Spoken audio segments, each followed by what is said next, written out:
Va ser increïble perquè, clar, primer ens van trucar uns mesos abans per dir que els havia agradat la pel·lícula i que estàvem com amb una shortlist que es diu, que és com una final,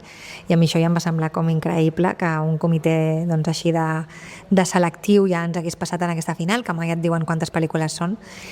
i jo ja em donava per premiada algú intern, no? Que pensava ningú mai ho sabrà que hem estat en aquesta final, però ja em feia molt, molt feliç, i quan ens van dir que sí, és que no sé, em va semblar com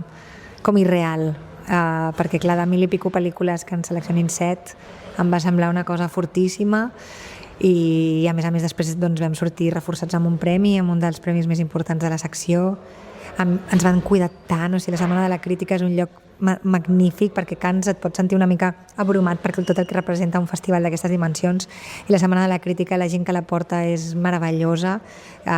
segurament les altres seccions també, però la sort que jo he tingut de per primera vegada a Cannes tenir la sensació d'estar rodejada de cinèfils i de gent molt humil que el que vol és cuidar l'art del cinema, no? I intentar acompanyar la teva pel·lícula i